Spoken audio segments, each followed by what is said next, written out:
Shalom la famille, hello chez vous, j'espère que vous vous portez bien. Alors, aujourd'hui, je voudrais m'adresser dans cette saison des portes ouvertes à toutes les personnes qui ont des rêves, qui ont des visions. Ça peut être une vision de la vie, une vision que Dieu vous a donnée. À toutes les personnes qui ont des projets, combien même ils sont colossaux.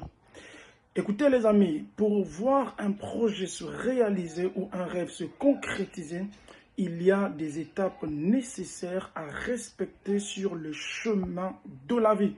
Sinon, nous allons continuer à verser dans l'illusion sans pourtant voir nos rêves et nos visions se réaliser, nos projets se matérialiser. Je voudrais un peu que nous puissions voir la vie de certains personnages qui avaient des visions, des rêves, des projets, mais qui ont fini par se réaliser. Nous allons voir un peu la vie de Néhémie. Premièrement, les amis, quand vous avez un rêve, prenez le temps de prier. Prenez le temps de prier. Néhémie a pris le temps de prier lorsqu'il avait un rêve ou une vision. Il est très important de prier. Il a prié entre le mois de Nissan et le mois de Kislev. Le mois de Nissan qui va particulièrement de novembre jusqu'à décembre. Le mois de Kislev qui va particulièrement de février jusqu'en mars. Priez, bien-aimés. En priant, Dieu peut vous orienter vers votre terre de prédilection. En priant, Dieu peut mettre des gens sur votre route pour vous aider. Deuxièmement, après avoir prié, ne vous arrêtez pas seulement à prier, planifiez. Et oui, bien-aimés, la spiritualité n'exclut pas la planification. Même Jésus lui-même a dit, quand on veut construire une maison, il faut s'asseoir. Calculer les dépenses. Dans la planification, il est même important d'écrire. Si vous avez une tablette, prenez le temps d'écrire. Vous avez un PC, prenez même le temps de saisir. Dans la planification, ça peut être la périodicité ou la période d'accomplissement de votre projet. Dans la planification, vous pouvez faire le budget. Dans la planification, vous pouvez écrire les personnes avec lesquelles vous allez travailler. Bien-aimés, après avoir planifié, ne vous arrêtez pas seulement à planifier, passez à l'action.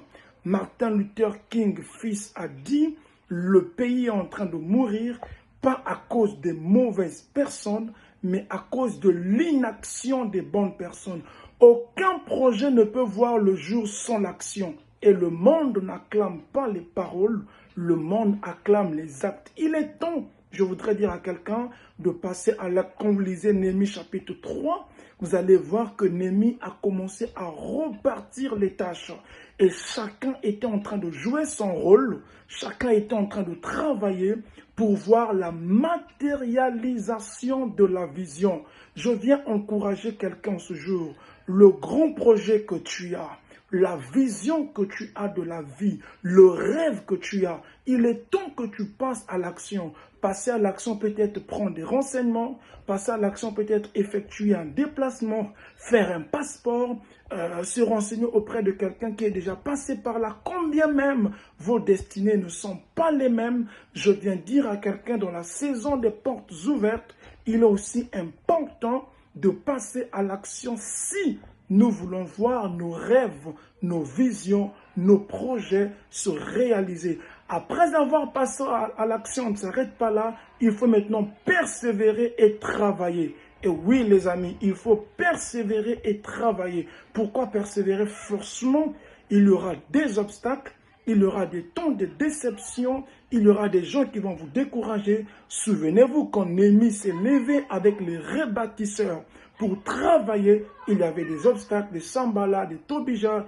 Ils étaient en train de mépriser le travail des Juifs, mais ils ont tenu mordicus, ils sont allés jusqu'au bout, ils n'ont pas baissé la garde, raison pour laquelle ils ont vu ce grand rêve se réaliser. Les amis, il faut persévérer. Pourquoi? Parce que la première tentative peut échouer, la première tentative peut aller volo, mais on n'abandonne pas parce que la première tentative n'a pas marché. Souvenez-vous, j'ai fait une vidéo ici sur la résilience.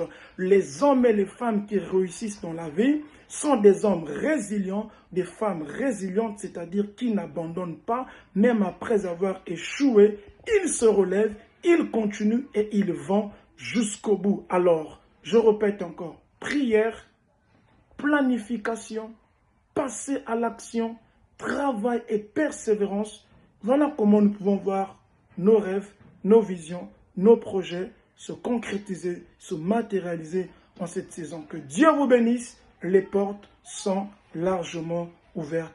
Paix et grâce, allons seulement. Le reste, c'est de la mousse.